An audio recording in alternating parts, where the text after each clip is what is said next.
Perfection is the enemy of progress. You may have realized that I haven't posted in some time. It's been maybe 2 or 3 weeks. And before I was in the routine of posting quite frequently, right? I would just pull out my phone and hit record and basically talk about a different concept that was on my mind, something that I've learned, something that I want to share. And my theory is over time, I'm going to innovate and get better and better and better at speaking, at producing YouTube videos, not to grow a big brand necessarily, but more to develop the skill set, mostly around communication and talking. And then I was going to start to introduce things like thumbnails, things like editing, things like better scripts, and over time just get better and better and better. And that was going very well at the beginning. I just pulled out my camera, I just started recording, no problem. I would upload, no thumbnail, no description, no fancy title, something I would just come up with on the spot. And then I started iterating. I started to add a thumbnail to my videos, and that improved, I guess, maybe not the quality of my videos, but made it more enticing to click on, right? My videos started to get slightly more views.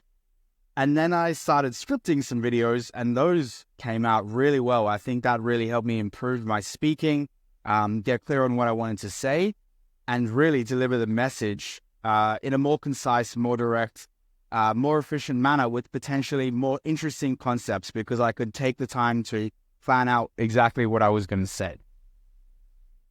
And so that was going really well until I did a nice YouTube video that I was really proud of, where I think I used some good things that I had learned using ChatGPT to put a structure in place to talk on different points.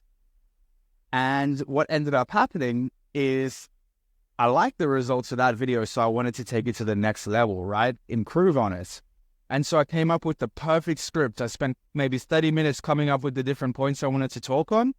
I had some awesome videos I wanted to splice over the top, which really illustrate the concepts I was trying to make, right? So it was the first time that I was going from recording a video to the camera to, and then posting it, to recording a video to the camera and then editing it with something like iMovie or some sort of editing software, right? These videos that I'm sharing for the most part have just been unedited 100%. And I came up with this perfect script about 2 weeks ago, maybe even 3 weeks ago, and I never posted it. And the reason I never posted it is because there was too much for me to do. It made it too hard. I had my standards too high. I wanted perfection out of this video, right? I envisioned of how it was going to look, and I didn't want to put it out there before it was perfect. And today I was sitting down realizing that I haven't taken action, right? There's a quote, something around imperfect action is better than no perfect action, or whatever the quote is. And it made me realize I should just pull out my camera. I should just do what Arnold Schwarzenegger says, which is get the sets reps, which is just create the video, get better at speaking by doing it, right? Go to the gym and lift the weights instead of aiming for the perfect thing, right? Perfection is the poison of profitability. And this got me thinking about Jeff Bezos and how he built Amazon. Jeff Bezos has a 2-pizza experimentation rule framework. And basically the concept of this is inside a team at Amazon, the teams are never larger than the amount of people, if they were to order food. The rule is they should only order 2 pizzas maximum, and that should be able to feed everyone. That's the general framework, 2 pizzas per team. And that means the team's not going to get too big and it's not going to be too small. And the reason Jeff likes the size of a team, this 2-pizza size team, is because it's small and nimble enough where they can make progress and move quick. There's not as much bureaucracy and levels and too many people thinking on one thing and it never moves forward.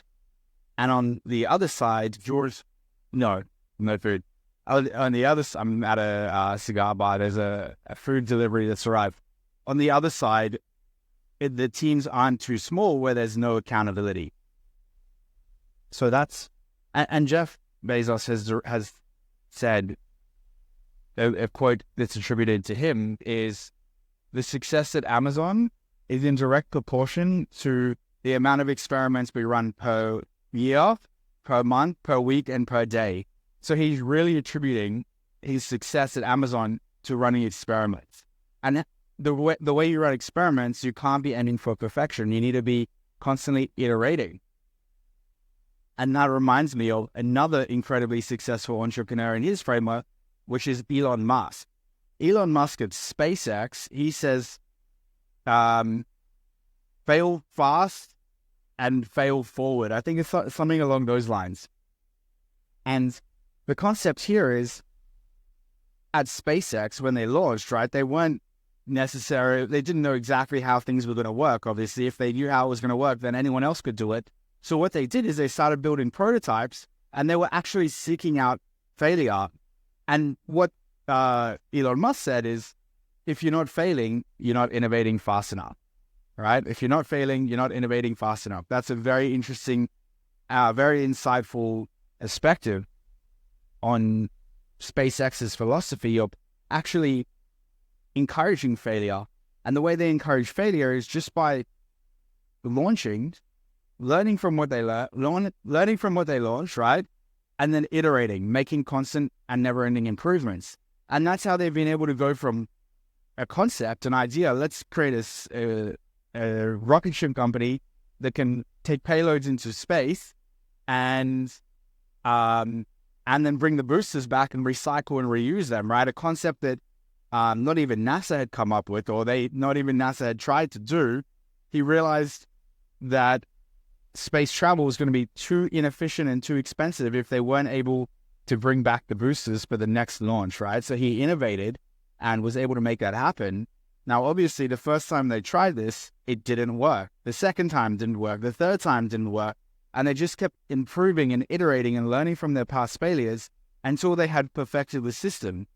And right now, they haven't even perfected the system. They're still launching rockets. They're still running experiments. They're still trying to improve on an ongoing basis, even though they've built a massive billion-dollar company, right? It's never-ending improvement. Probably we'll look back on where SpaceX is today and kind of laugh at where they were. If we're looking 100 years in the future, it'll be like we were using such primitive space and rocket technology.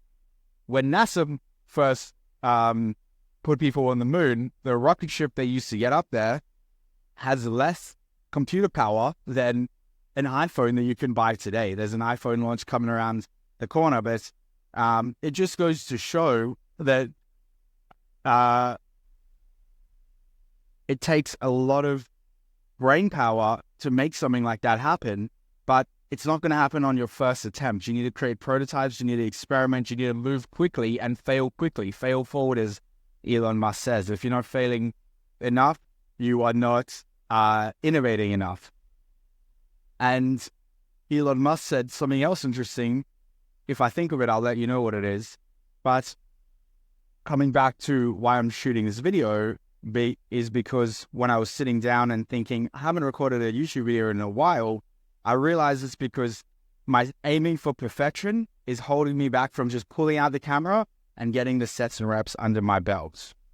So the takeaway here is, whatever you're working on, instead of waiting for the perfect time until everything's aligned, until the stars have aligned, experiment more and just take imperfect action, shoot that video and upload it to YouTube.